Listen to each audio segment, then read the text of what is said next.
The custom prep adjustment was already on the ticket before Elias Warren reached the counter. It appeared in a small gray box on the point-of-sale screen at Morning Table Grill indicator. No allergy note. No substitution. No special request. Just a manual charge waiting under an order that had not been placed yet. Darren Pike tapped the screen with one finger, then looked toward the front door. The bell had just chimed. Elias stepped inside wearing a faded gray hoodie, old jeans, and white sneakers with a crease across each toe. His hands were empty. His face was calm. Outside, a dented compact car sat near the edge of the parking lot, still ticking softly from the drive. Nothing about him made the room hurry. That was the point. Behind the counter, Lana Pierce wiped the same clean spot beside the register and leaned close to Darren. "Breakfast rush is almost over," she said. Darren did not answer. His eyes stayed on Elias. Morning Table Grill was built to feel warm before a person ordered anything. Red vinyl booths. Black and white tile. A jukebox in the corner playing old soul records at a low volume. Coffee moving through the air with butter, syrup, and hash browns. Elias had approved every detail years ago. Not this location alone. All of them. He did not look at the framed company photos on the wall. He did not look toward the camera above the register. He walked forward like any customer who wanted breakfast. A white couple at the far end of the counter received their food with 2 smiles and a fresh refill. "Y'all enjoy," Lana said. "Holler if you need anything." A Latino man stood beside them with his wife and a toddler. He had been waiting longer. His receipt was still in his hand. No one had asked whether he needed anything. Darren finally looked at him. "What was it again?" The man answered quietly. Darren slid a bag across the counter without apology. Then Elias stepped up. Darren's expression changed by a fraction. Not enough to call rude. Enough to record. "What do you want?" Darren asked. Elias looked at the menu board. "Southern breakfast platter. Scrambled eggs. Extra toast, please." Lana's eyes moved from his hoodie to his shoes. Darren rang the order in. The screen showed the base price first, $14.99. Then, the gray box stayed in place. Custom prep adjustment, $3.50. Elias looked at it. "What is the custom prep adjustment?" Darren did not look up. "Standard charge. For extra toast? For preparation. I've eaten at Morning Table before. I haven't seen that fee." Darren's fingers paused over the cash drawer. "Maybe those stores run loose. This one doesn't." Elias placed a $20 bill on the counter. Darren picked it up, held it to the light for half a second longer than necessary, then made change. He did not count it into Elias's hand. He pushed it across the counter with the back of 2 fingers. 2 coins rolled off the edge and hit the tile. One spun near Elias's shoe. Lana covered her mouth, but the laugh still came through. Elias bent down and picked up the coins one at a time. He did not speak. Through the kitchen pass-through, Gloria Nash stopped with a spatula in her hand. She had cooked in that diner for 7 years. She knew the difference between a bad morning and a pattern. She had written the pattern down twice. Both complaints had gone to Wayne Pike, the regional manager. Darren's uncle. Nothing had happened. Except her hours got thinner. Elias took a booth near the pass-through window and sat with his back straight, hands folded on the table. Under the edge of his hoodie, a body camera no larger than a shirt button kept recording. He sent one message to Monica Reyes at corporate. "Fake surcharge on my order. Keep the feed live." The reply came before his coffee cooled. "Legal is watching." The white couple, who ordered after him, received their plates first. Fluffy eggs, center-cut toast, a full bowl of grits. Lana set their food down gently. Elias waited. When his plate came, it landed hard enough to move the fork. The eggs were dry at the edges. The toast was 2 heel slices. The grits sat low in the bowl, dull and thin. Gloria saw the plate and froze. That was not what she had sent out. At the front counter, Darren leaned back against the wall, chewing gum and watching Elias notice. Elias picked up his fork. Then he set it down. The bell over the door chimed again. An elderly black woman stepped inside in a floral dress and a small church hat. She held her purse close and walked carefully to the counter. "Good morning," she said. "Could you tell me the soup today?" Lana kept wiping the register screen. The woman waited. "Excuse me, dear." Darren smiled without turning around. "Try the simple menu," he said. "Might be easier." The woman's hand tightened on her purse strap. No one at the counter corrected him. No one at the booth spoke. She turned and walked out without ordering. The bell chimed softly behind her. Elias set his coffee down. Then he sent Monica one more message. Pull every complaint from this location. Elias waited until the elderly woman was gone before he stood. He did not follow her. He did not confront Darren at the counter. He walked toward the restroom hallway, slowly enough to look like a man stretching his legs after bad coffee. The hallway was narrow and lined with framed photos from the first morning table grill, a red booth from the original store, a hand-painted menu, a newspaper clipping about a young founder who had turned a borrowed griddle into a restaurant chain. Elias passed all of it without stopping. Near the kitchen door, the grill hissed behind a curtain of steam. The door opened 2 inches. Gloria Nash stood inside with her apron dusted in flour, her spatula still in one hand. She looked toward the counter first, then toward Elias. "Don't eat the grits," she whispered. Elias turned slightly, shielding the body camera from the kitchen light. "What happened?" "I cooked your plate right," Gloria said. "Soft eggs, center toast, full bowl. Darren took it after I set it in the window." Her voice shook, but she kept it low. "I saw his hand over the grits. I couldn't see what he did." Elias looked back toward his booth. The bowl sat untouched, dull under the fluorescent light. Gloria swallowed. "I filed complaints. 2 of them. Dates, names, everything." "Wayne Pike got both. Regional manager?" She nodded. "Darren's uncle. After the second one, I lost Fridays." Elias held her gaze. "Thank you for telling me." Gloria blinked fast. "I should have done more." "You did enough to be heard," Elias said. "Now go back before they notice." She disappeared behind the kitchen door. Elias returned to his booth and pushed the plate to the far edge of the table.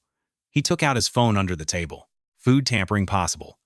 Pull kitchen camera. Preserve this plate. Pull Wayne Pike complaint history. Monica replied almost at once. "Compliance is opening the archive. Janet is pulling POS voids now. Stay seated." So, Elias stayed. He ordered a second coffee. Darren rolled his eyes, but rang it in without the surcharge this time. He had begun to feel watched, though he did not know by whom. For the next 30 minutes, Elias let the diner speak. A black father came in with a little boy in a bright blue jacket. The boy pointed at the jukebox. His father smiled, tired but patient, and ordered pancakes with sausage. Darren gave him the total. The father looked at the menu board. "That's $5 more than what's posted." "Prices changed," Darren said. The board had not changed. The father looked around, then paid. His son was watching. That was probably why he did not argue. A Latina woman ordered a sweet tea to go. Lana filled the cup halfway, snapped on the lid, and slid it across the counter without a word. The woman looked at the cup, then at Lana. Then she left. 3 minutes later, a white teenager ordered the same drink. Lana filled it to the rim and added a lemon wedge. "Have a good one, sweetheart." Elias opened the calculator on his phone. He did not need it. He knew the numbers already, but the act helped him stay still. Custom prep charges. Inflated totals. Voids after cash payment. Portion cuts that left no receipt. This was not attitude. It was a system with a drawer. The bell chimed again. A young black man stepped inside wearing a college hoodie and a backpack over one shoulder. He looked at the menu while walking toward the counter. Darren straightened. "Bag stays by the door." The student stopped. "What?" "Store policy. Bags up front." The student looked toward the booths. A white man sat near the window with a leather messenger bag open beside his plate. "You didn't ask him." Darren came around the counter. "Not far. Just enough. You want breakfast or a problem?" The student's jaw tightened. He slipped the backpack off and set it by the umbrella stand. Elias watched Darren's hands. He watched Lana look away. He watched Gloria freeze behind the pass-through. When the student left with his food, Elias rose and walked back to the counter. Every step was quiet. Darren saw him coming and smiled. "Need something else wrong with your meal?" Elias stopped at the register. "Do you treat every customer this way? Or only the ones you think won't be believed?" Lana picked up the phone before Darren answered. Darren leaned over the counter. "You calling me racist?" "I'm asking about the policy." "There is no policy discussion with you. I'd like to speak with the manager." Darren gave one short laugh. "I'm the shift lead. My uncle runs the region. That is the manager." Elias nodded once. "All right." He returned to his booth. That should have ended it. Darren made sure it did not. He picked up the store phone and dialed with practiced calm. Yes, we have a customer refusing to leave. He's becoming aggressive with staff. Elias sat with both hands visible on the table. He had not raised his voice. Lana stepped from behind the counter, suddenly louder than she had been all morning. Sir, we asked you nicely. Please calm down. A woman near the window stopped eating. The black father pulled his son closer. The jukebox changed songs, but no one listened.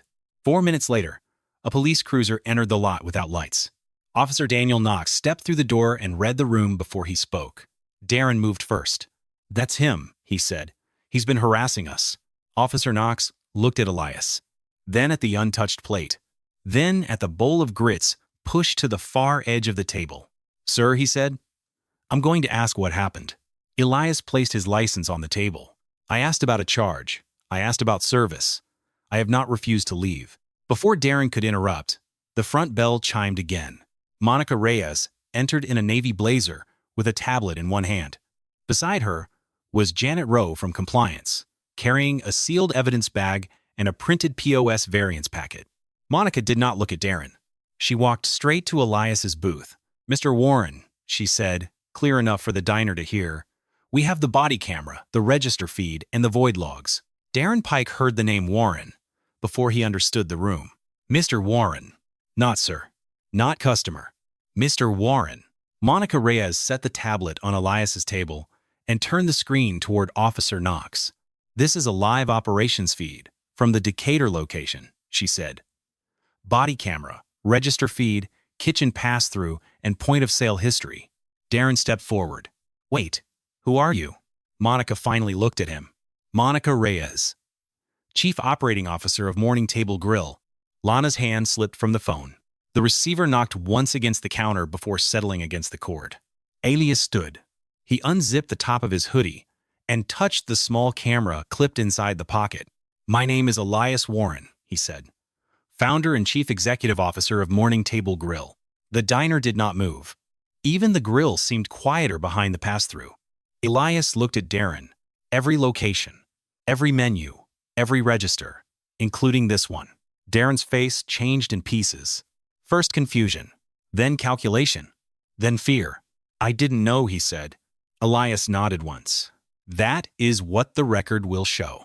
Janet Rowe opened the printed packet. No, she said. The record will show more than that. She placed the first page on the table. Order number 26. Southern breakfast platter. Base price. Custom prep adjustment. No reason code. No manager approval. Then she placed the second page beside it. Void report. SAMA register. Same adjustment key. 14 times that morning. Darren looked toward Lana. Lana looked down. Janet continued. Cash payments only. Adjustment added before payment. Voided after customer exit. Drawer reconciled manually. Officer Knox took out his notebook. Monica tapped the tablet. The screen changed to split view. Elias at the counter. Darren adding the charge. The coins pushed to the floor. The plate leaving Gloria's pass-through correctly prepared. Darren taking it from the window. The bowl of grits disappearing below the counter for 4 seconds. When the footage reached that moment, Gloria Nash covered her mouth behind the kitchen window. Officer Knox looked at the untouched bowl on Elias's table. I need that preserved. Janet opened the sealed evidence bag. With chain of custody, she labeled it in front of him. Item 1. Grits bowl. Table 6. Unserved. The ordinary bowl became something else in that moment. Not breakfast. Evidence. Darren tried to speak. My uncle can explain this. Monica did not blink. Wayne Pike was placed on administrative leave 20 minutes ago. Legal is reviewing suppressed complaints and falsified reviews. Darren's mouth closed. There was no one left behind him. Lana stepped out from behind the counter with wet eyes. I was scared, she said. Darren told me what to do.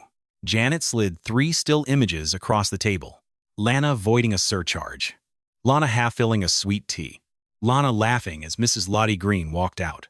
You were not standing nearby, Janet said. You were operating the cover. Elias turned toward Officer Knox. I did not refuse to leave. I did not threaten staff. The call was false. Officer Knox looked at Darren. Did he threaten you? Darren said nothing. Did he raise his voice? Nothing. Did he refuse a lawful request to leave before you called? Darren swallowed. No. Officer Knox closed his notebook. Then we are going to have a different conversation. Monica looked at Darren and Lana. Darren Pike and Lana Pierce, you are terminated effective immediately for theft, discriminatory conduct, misuse of the point-of-sale system, false incident reporting, and food safety misconduct. She paused. This will not be recorded as a bad shift. It will not be recorded as a misunderstanding. It will be recorded accurately.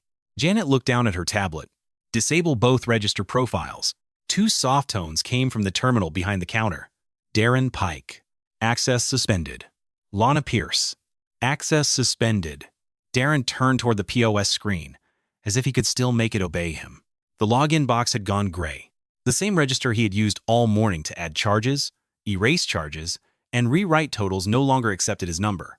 Monica held out her hand. Aprons and name tags. Darren stared at her. No one repeated it. He untied the apron slowly. Lana removed her name tag with shaking fingers and placed it beside the register. Corporate security stepped to the counter. Darren walked out first, not with the swagger he had used behind the register, but with his shoulders pulled inward. Lana followed, crying into the sleeve of her uniform. No one clapped. The bell over the door chimed when they left. It sounded smaller than before. Elias walked to the kitchen pass-through. Gloria stood there with her spatula still in one hand. You filed complaints, he said. She nodded. Twice. They should have reached me. Her eyes filled. They didn't. They will now. Monica handed Gloria a printed document. Protected witness notice, she said. And acting shift supervisor, effective today. Pending formal review. Gloria looked at the paper like it might disappear. Elias spoke gently. You protected the food when the system failed the complaint. That was the sentence that broke her. Not loudly. Just enough for her to set the spatula down and breathe like someone who had been holding air for 7 years. The audit lasted 2 weeks. Janet Rowe's team pulled every void, drawer variance, surcharge key, kitchen ticket, security backup, and complaint filed through Wayne Pike's region. 14 months of custom prep fraud, $58,000 in stolen charges, 3 buried employee complaints, 2 falsified performance reviews, 12 customers identified for refunds. Wayne Pike was terminated for cause. His final record did not say family judgment error. It said complaint suppression, conflict of interest, falsified performance documentation, and failure to investigate discriminatory conduct. The Decatur police received the food tampering footage and the false call record. The health department received the chain of custody report on the sealed grits bowl. Every customer tied to an improper surcharge received a refund letter. Not a coupon. A refund. Mrs. Lottie Green received a personal apology from Elias and a lifetime dining card. When Monica found her through the loyalty system, the first thing Mrs. Lottie asked was whether Gloria still worked there. 3 days later, the Decatur location reopened. Not because the walls were repainted, because the counter was corrected. Morning Table Grill issued the fair counter protocol across every store. No custom fee without a printed reason code. No cash void without second approval. No police call without a written incident basis, unless there was an immediate emergency. Food tampering claims routed directly to legal and health compliance. Employee complaints bypassed regional managers. Portion standards were audited against kitchen tickets. Nepotism disclosures became mandatory for district supervision. 6 months later, the Decatur diner still had red vinyl booths, black and white tile, and the same jukebox in the corner. But the register no longer had a free custom prep key. Gloria Nash stood at the counter with shift supervisor on her name tag. Mrs. Lottie Green came in every Saturday and asked about the soup. This time, someone always answered. In the corporate training room, a photograph of the sealed grits bowl sat beside a corrected drawer variance sheet. Under both was a line from the new protocol. Price first. Portion fair. Complaint protected. This story is fictional.